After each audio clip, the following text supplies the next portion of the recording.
Dudes to Dads, brought to you by Dad University, is a podcast to help men understand and navigate the transition of being a single dude into a family man. How do we make sense of it all? Well, we probably won't be able to, but let's go ahead and have some fun trying.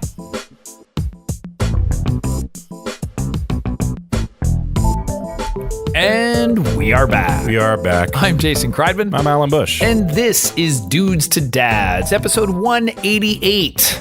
188. How are you? I am well. Yeah, it's been a busy week, but good. Awesome. Yeah. Awesome. No, things are good here. I'm drinking water now instead of caffeine. Okay, At there least we go. Just for right now. I didn't say right. not earlier. I'm just saying for right now. Okay. I don't need more caffeine. Today's episode, 6 reasons why being a dad is awesome. Okay. We've done some lists similar, but I don't know. This just rang. There was like a lot of negativity stuff going on around the world. Just want to make a fun one. I want to do a fun one. Positive. Yeah, I did. The last couple of episodes have felt a little negative. Or a little preachy, maybe. Yeah, that's fine. I'm okay with I was that. going to say, don't we do that every I episode? just meant negative.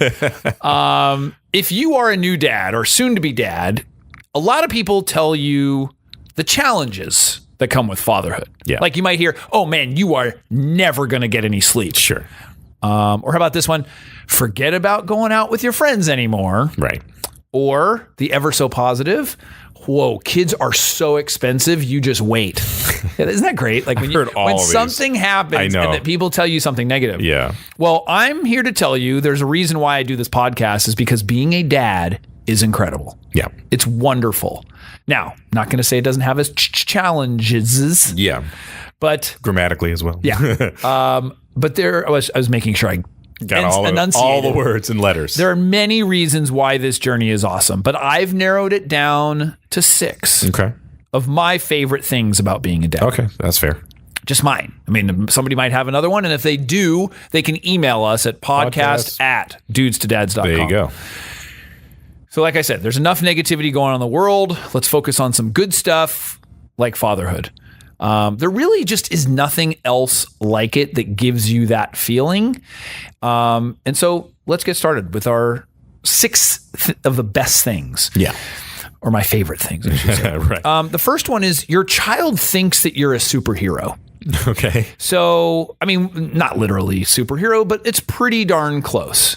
You know, they look up to you in such a way that it's an amazing feeling to have somebody think that you're that great because you're not used to it, you know, and they really just think that you are wonderful. And, you know, sometimes it can be a little pressure, like to always, you know, live up to that, you know, and be great per se.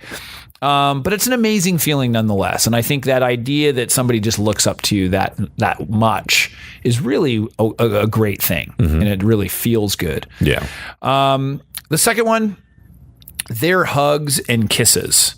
When you come home from work, and granted, people might feel somewhat like this, like with a dog, you know, or a cat or whatever. Yeah. But when you come home from work and your kid comes and runs to see you and gives you a big hug, there really isn't much that tops that. Like, they're so genuinely excited to see you. And that's why people like pets. I mean, because it's unconditional. Now, I will say as they get a little bit older, like, hey, what's up, Dad? You know, it's not, it might not be as warm and fuzzy. Right. But, you know, and I think too, parents typically are the ones initiating a lot of the affection, you know, more than the child does. But when they do it, it's just so pure and so wonderful. Yeah. It was like the other day, I was like, I think I was just like sitting on the couch, whatever. My daughter just came up and said, she's like, Dad, I love you. And just kissed me like on the cheek. And I was like, oh my goodness. That was just, it felt so nice, you know, because I didn't say like, hey, come over here, give me a kiss or, you know, say goodnight, like nothing. It's just, it was unprompted. Sure. And so that feels really, really good. Number 3, the feeling you get when you've been trying to teach them something and it finally clicks. Yeah. That is a good feeling too. So a couple of examples, like, you know, teaching them good manners and then they actually say please or thank you like on their own. Right. That, and you're like, oh, nice. Like, hey. You know? Yeah. Like it just, it feels good to see that. Or even, you know, milestones like, you know, you're helping them learn to ride their bike, and then all of a sudden you let go. Yeah, and they're right. That feeling of just they just did it like on their own. There's I don't know what it is. It's like it gives you this warm and fuzzy feeling that's hard to explain, but it just feels wonderful. And there's not a lot of things like that. There's not a lot of experiences that you can compare that to. Of just feeling that love and in those kind of situations. Number 4, it teaches you to focus on what really is important. Now, I think this one rang really true for me because when I was going to have my first child, I loved my sports car and my business. I mean, both of those were just, really important things. But you do realize, or you begin to realize, that nobody on their deathbed ever said, I should have spent more time at the office. Sure. And, hey, you can still love your sports car, you can still love your business, but you do begin to sort of figure out how the multiple facets of your life can work in harmony. Right. And you start to make that effort. And that was a big goal for me, was like, how can I do all of these things? I want to have children. I have my wife. I have my work. I have my joy time and my, my fun stuff. How can I make it all work in harmony? I don't want to use the word balance, because to me, balance means that something doesn't get it, doesn't work. Sure. Because you have to give up something in order to get something. And in a sense you do, but it's kind of working with all of those in harmony so that you can be happy with all of them. Yeah. And so I don't think I, had to eliminate things. I think it's just my priorities begin to shift when you become a dad. And that's a choice that I wanted to make. I mean, nobody stuck a gun to my head. Right. They said, hey, I kind of looked at it and go, hey, I this is something I really want to put a lot of effort into. Yeah. And so as a result, okay, maybe I can't work that late. Right. As it's 9:00 right now. Right. But we don't do this all the time. Right. Yeah. Not like you're ignoring your kids every week. Every day of the week. Yeah, but you feel, I don't necessarily, because of now podcasts and videos and other things. Mm-hmm. But yes, the time that you do spend, you try to make it, high quality. Sure. To do that. And so, yeah, it's a choice to make. So, number 5, this one helped me too. It teaches you to slow down. Mm-hmm. So no matter how fast you want to go, when you are dealing with a baby or toddler, you are at their pace. Yeah, That's just how it rolls.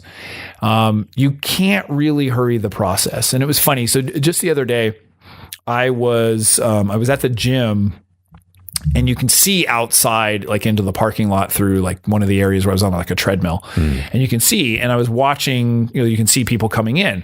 And I saw this woman, a mom, and she had this little kid, and the kid had to be hadn't been walking that long. And it was kind of drudging along and kind of a little bit imbalanced. But she's like, she's like, come on, come on in, come on. And there was these flowers out front, and the child stopped and literally was smelling the flowers, looking at the flowers, grabbing them, and they're these beautiful purple flowers. Yeah. Right? And I was watching because I'm for sure that woman's going into a class or something, and she needs to get in there now. It's not she's not she came a ton of time early. She needs to put him in the daycare, get him in, and go to her class. Yeah. But she kind of stepped back, and I was appreciating it because she stepped back and she was just letting him smell these flowers. And I was kind of laughing to myself, and I'm I don't know that I would have been that patient, And so the kid, sat there for a little bit longer than I would have expected. And she was, finally she was like, all right, come on, and went over and grabbed his hand or whatever. But she really let him smell these flowers and play with the flowers. I thought it was really nice. So yeah, like I said, it was longer than I probably would have been tolerant of. Right. But it does teach you to slow down. Things just take longer. It takes longer to get ready. It takes longer to go somewhere. People with kids are always late. There's a reason for that. So you need to slow down. And it'll help you. It helps your heart rate, helps your blood pressure. That kind of thing. Well, although then they put the blood pressure back up. It was funny the other day too, because I got I won't say the name, but a thing that monitors your heart rate. Okay. A wrist thing that I'm wearing. Okay. I don't need to say that. Yeah. We're not sponsored. I mean, we could be. Right. But basically it takes your heart rate, whatever. And I was joking with my kids because they were like, well, what's your heart rate? And I was like, I don't know. It's like, says 60 or whatever it was. And then they were like doing something. I'm like, hey, my heart rate's at 75 now. And they were laughing. They're like, oh, we're making your heart rate go up. I was like, yes, you are. So I need to learn to slow down too. And then the last one, it makes you want to be a better man. So you start to realize that another human really depends on you. And for me, it made me want to step up my game, in many, many different aspects. I think you start thinking about things like legacy, your impact. How can I positively impact those around me? And you start to get a little deep with that stuff. Yeah. And I didn't think about a lot of those things at all until I had a child. I didn't think about my legacy here. I didn't think about like, what else can I do for people? I just didn't think like that. Right. And then when I had kids is when I really started thinking about, one, just having a dad's group and then doing a podcast and then doing videos, and it really was the impetus. Granted, it was also my mom's passing, but it was my child as well of like, what impact am I making here? Not only on my child, but those around me. And so for me, it made me want to be a better man as a result of it. And so I think it was just a really positive thing in that way. There's also a biological imperative that comes with that, right? And I would imagine that, on some level. Be a provider, you mean? Well, and to spawn a child. Yeah. Something that, like you said, legacy, you also want to make sure that your DNA is passed on. Sure. I mean, I don't want to get too scientific about it. I think there's some weird biological component that mixes in with that. Yeah. No, absolutely.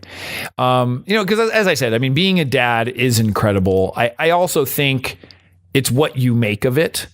You can be faced with a situation and handle it many different ways, and that's what this podcast and the videos and everything is about, is like, we all are faced with these situations that we have choices on how we handle them, and you can enjoy fathering and enjoy being a dad. It can be a burden. It can be stressful, but you have a choice on how you want it to affect you and what it is, and how you want to affect those around you. So I just wanted to, I think, say, to enjoy the journey and know that your role as a father is so important. And so I also want to take time to kind of to tell people that we appreciate people listening to this, to be part of Dudes to Dads as well as Dad University. And it is wonderful when, people, obviously they provide us feedback, they subscribe, they like what we're doing. Yeah. And so, that's part of it also, is that, we are in this journey together, and it really is a journey. So we'd love to hear from you guys too. So what are some of the favorite things for you about being a dad? If they have any feedback, questions, comments, Alan, what should they do? They should email us, podcast@dudesadads.com, or maybe hit us up on our social media networks, Twitter @dudesadads, Facebook, dudesadads.com, and YouTube. Actually, if you want to learn something about being a dad, or maybe you need some tips, go to the Dad University YouTube page and subscribe to that and listen to some great videos by Jason. And if nothing else, please, if you're listening to this now and you're not subscribed, do that. Subscribe to the iTunes and to the Stitcher and to the anywhere else you see us. It would really help perpetuate the show. You can leave comments there. You can share with your friends, and then it will really help us and make sure we keep doing this. Awesome. Yeah, Alan, as always, thank you. Thank you. And we will see you next time. See you next time.